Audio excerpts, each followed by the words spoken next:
Good evening, everybody. This is Srinivas Raju, Department of Physics, Viveka Degree College, Thuni.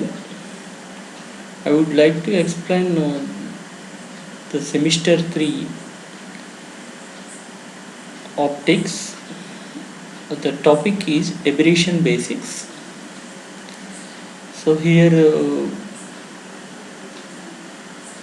it is a PowerPoint presentation.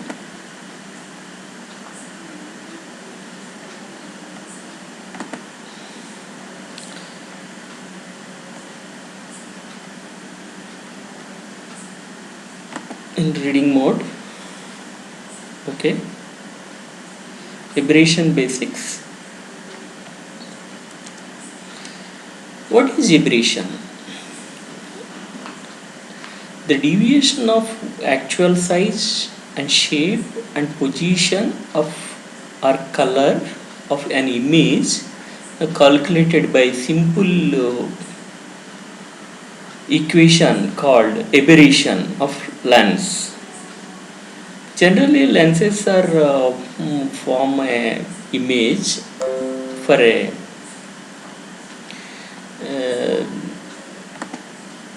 object. Those objects are generally due to lens defects. Its size is differ size and shape and position or color or differ with the object. So this defects is called or deviations is called aberrations. Aberrations అంటే తెలుగులో విపదనాలు అని అర్థం అండి, లేదా దోషాలు అని అర్థం. ఇవి వస్తువుకి కటకం ముందు వస్తువు ఉంచినప్పుడు ఆ కటకం యొక్క ప్రతిబింబం ఏదైతే ఉందో ఆ ప్రతిబింబం అనేది మనకి దాని యొక్క సైజులో కానీ ఆకారంలో కానీ లేకపోతే దాని యొక్క స్థానములో కానీ లేకపోతే దాని యొక్క వర్ణములో కానీ మార్పు ఉంటే దానిని విపదనాలు లేదా దోషాలు అని అంటారు.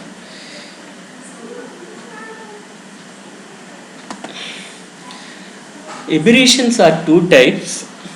One is chromatic aberrations and monochromatic aberrations.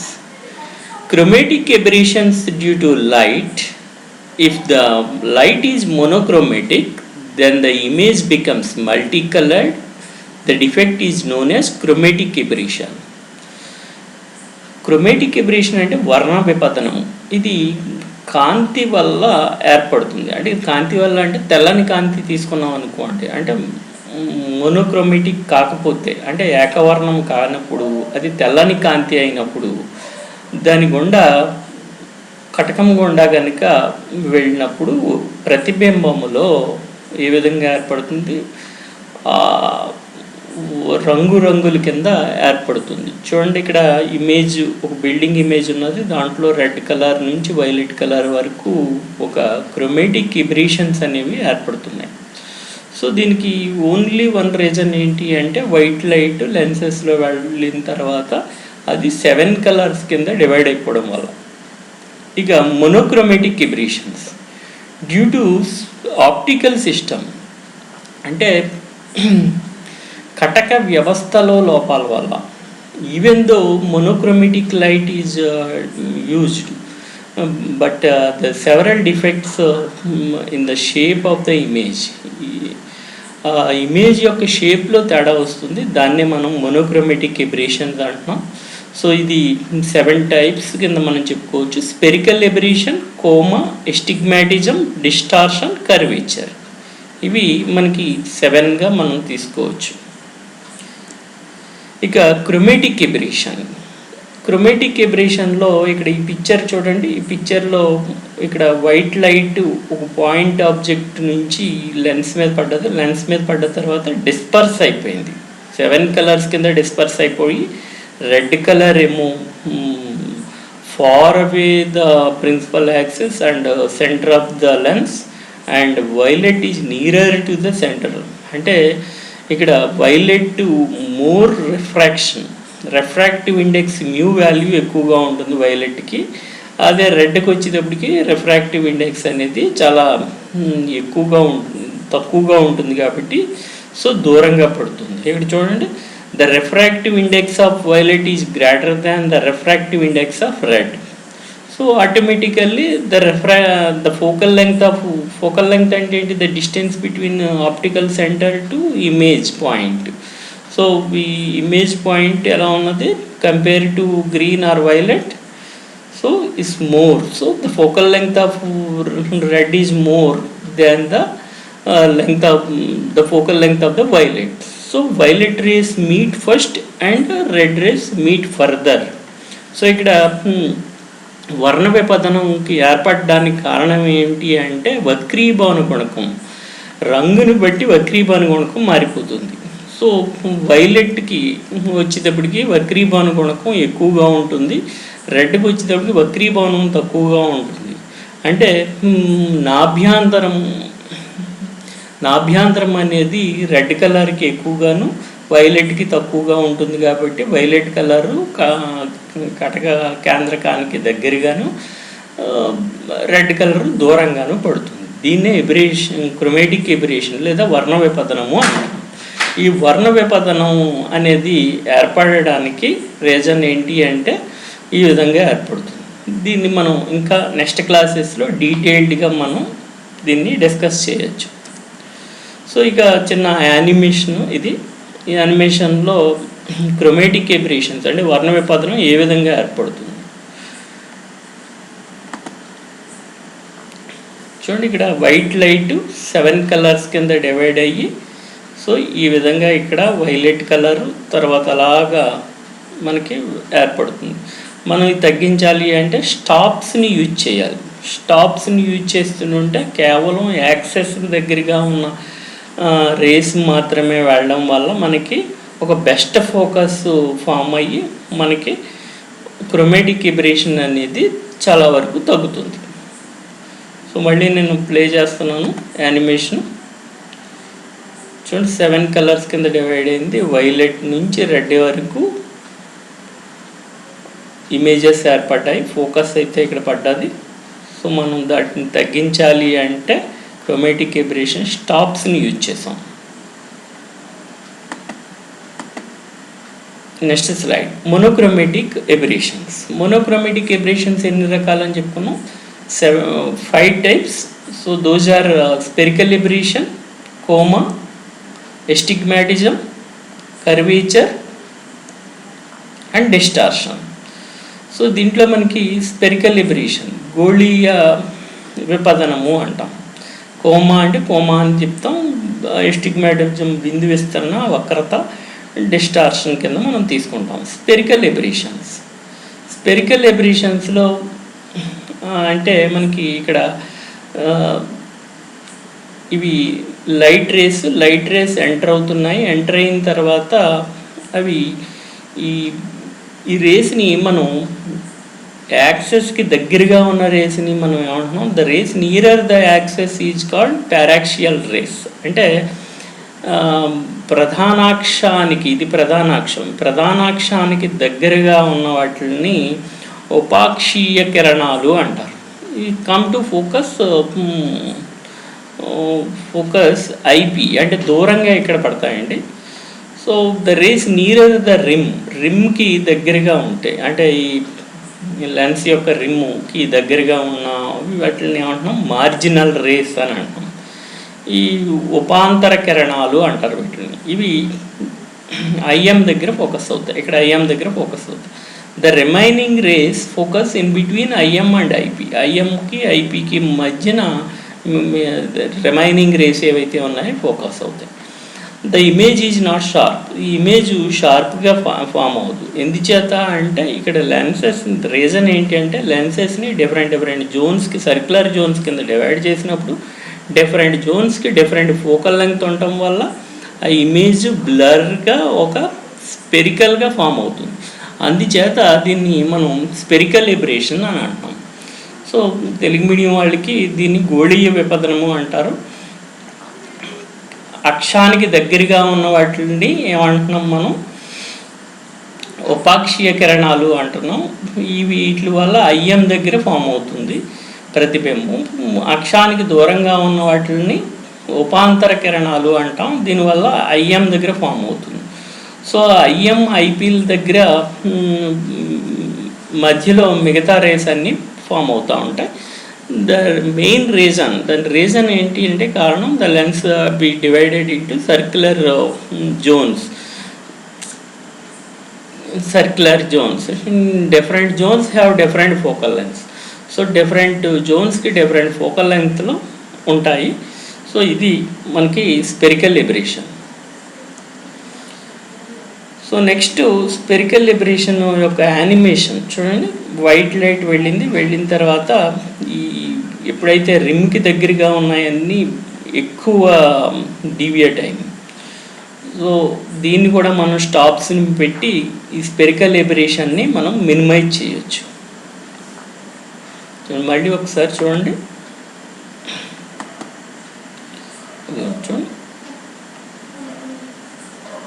So యాక్సెస్కి దగ్గరగా ఉన్న పారాక్సియల్ రేస్కి సంబంధించింది ఇక్కడ ఫామ్ అయింది.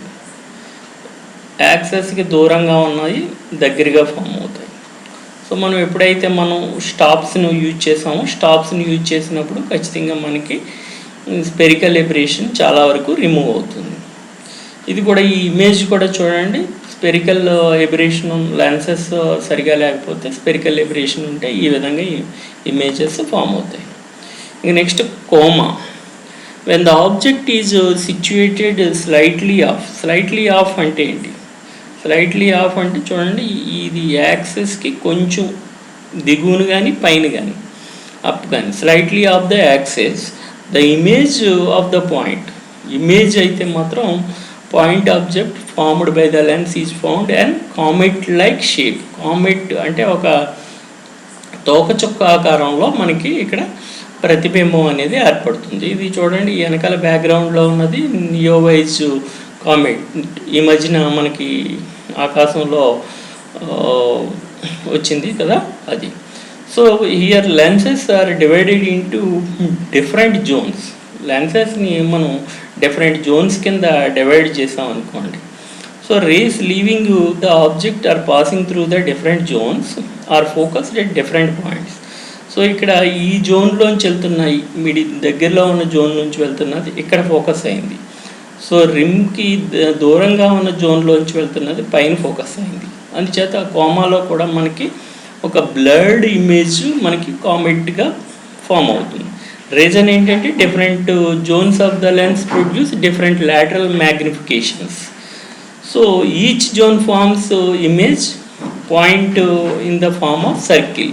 ఈచ్ జోన్ మనకి ఎలాగ ఫామ్ అవుతుందో ఒక సర్కిల్ కింద ఫామ్ అవుతుంది. అందుచేతే బ్లర్డ్గా మనకి ఒక కామెట్లా ఫామ్ అవుతుంది. సో ఈ యానిమేషన్ ఒకటి ఉంది చూడండి. ఒక రే ఈ విధంగా వెళ్ళింది, ఒక జోన్లో వెళ్ళిన దానివల్ల ఇమేజ్ ఇది, ఇంకో జోన్లోంచి వెళ్ళిన దాని ఇమేజ్ ఇది, ఇంకా ఫర్దర్ జోన్లోంచి వెళ్ళిన దాని యొక్క ఇమేజ్ సర్క్యులర్గా ఫామ్ అయింది, ఇంకా ఫర్దర్ జోన్లోంచి వెళ్ళిన దానికి ఇంకొక జోన్ ఫామ్ అయింది. సో ఫైనల్గా మనకి ఈ విధంగా ఒక కామెట్ రూపంలో మనకి వస్తుంది. అంటే ఒక తోకచుక్క ఆకారంలో కానీ మనకి ఇది ఏర్పడుతుంది. ఇంకా ఎస్టిగ్మాటిజంకి వచ్చేసరికి when the point object is situated far off the లెన్స్కి దూరంగా కనుక ఇమేజ్ ఫామ్ ఉంటే పర్ఫెక్ట్గా ఫోకస్ అనేది జరుగుతుంది. సో అందుచేత దీనికి మ్యూచువల్లీ పెర్పెండిక్యులర్ లైన్స్ అయితే మనకి ఉంటాయి. దీంట్లో పిక్చరు మనకి చూడండి, మ్యూచువల్లీ పెర్పెండిక్యులర్గా మనం దీన్ని డివైడ్ చేస్తున్నాం. ఒక దాన్ని మనం ఏమంటున్నాం అంటే మెరీడియన్ ప్లేన్ అంటున్నాము. అంటే ఈ లెన్స్ యొక్క ప్లేన్ని మనం రెండు ప్లేన్స్ కింద తీసుకుంటున్నాం. మెరీడియన్ ప్లేను, సాగిటల్ ప్లేన్ అని తీసుకుంటున్నాం. మెరీడియన్ ప్లేన్ వచ్చేటప్పటికి పెర్పెండిక్యులర్గాను, సాగిటల్ ప్లేన్ వచ్చేటప్పటికి దానికి పెర్పెండిక్యులర్గా హారిజాంటల్గా తీసుకుంటున్నాం. సో ఈ రెండిట్లోంచి వెళ్తుంటే మనకి ఇక్కడ ఇమేజ్ మొదట హారిజాంటల్గా ఫామ్ అయ్యి తర్వాత హారిజాంటల్గా ఒక సర్క్యులర్ ఎలిప్స్లా ఫామ్ అయ్యి అది ఆ ఇమేజ్ వెళ్ళే కొద్ది మనకి ఒక వెర్టికల్ ఇమేజ్ కింద ఫామ్ అవుతుంది. సో ఫైనల్లీ ఇక్కడ చూడండి, ఇది బ్యాక్గ్రౌండ్ పిక్చర్ వచ్చేటప్పటికి మనకి ఇక్కడ కార్స్ అనేవి ఉన్నాయి, లైట్స్ అన్నీ డిమ్గా ఉన్నాయి, కాకపోతే సర్క్యులర్గా ఉన్నాయి. కానీ ఇక్కడికి వచ్చేటప్పటికి చూడండి, రెండు పెర్పెండిక్యులర్ లైన్స్ కింద డివైడ్ అయిపోతుందండి లైట్. సో ఈ విధంగా మనకి ఫామ్ అవుతుందో అని మనం ఏమంటున్నాం, ఎస్టిగ్మాటిజం అని అంటున్నాం. సో ఇక కర్వేచర్కి వచ్చేటప్పటికి image of extended plane object is curved at screen. Image extended the plane, ఆ ప్లేన్ మీద ఎక్స్టెండెడ్ అయితే పైకి కిందకి ఎక్స్టెండెడ్ అయినప్పుడు ఈ ఆబ్జెక్టు సెంటర్ నుంచి ఈ దీనికి చాలా దూరంలో ఉంటుంది. చాలా దూరంలో ఉండటం వల్ల మనకి ఫైనల్గా వచ్చే ఇమేజ్ అనేది కర్వ్డ్ ఇమేజ్ అనేది వస్తుంది. సో అందుచేత మనకి ఇమేజ్ జనరల్గా ఇక్కడ ఐ దగ్గర ఫామ్ అవ్వాల్సింది ఐ డాష్ అనేది తక్కువ డిస్టెన్స్లోనే, స్మాలర్ డిస్టెన్స్లోనే ఫోకస్ అవుతుంది. సో అందుచేత మనకి ఇక్కడ స్క్రీను స్ట్రైట్గా ఉంటే మాత్రం మనకి మొత్తం ఇమేజ్ అంతా పడదు. అది కర్వ్డ్గా ఒక కాన్కేవ్ షేప్లో మనం స్క్రీన్ ఉండాల్సి ఉంటుంది.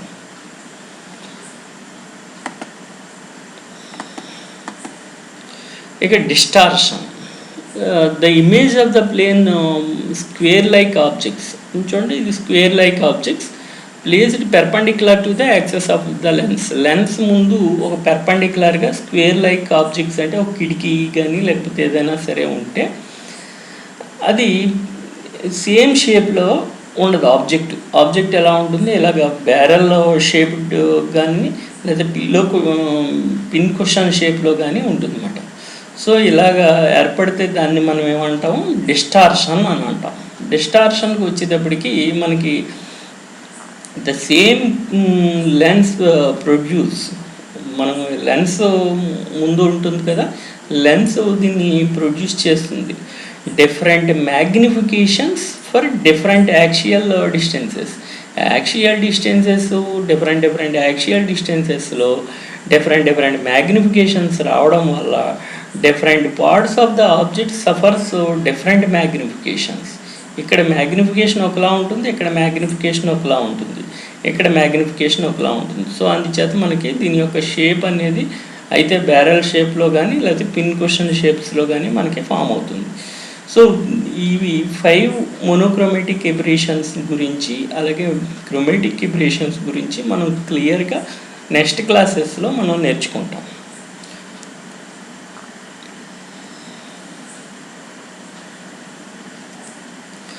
So next class chromatic aberrations గురించి మనం నేర్చుకుంటాం.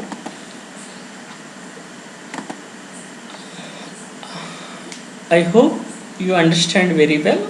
మీకు అందరికీ అర్థమైంది అని అనుకుంటున్నాను. సో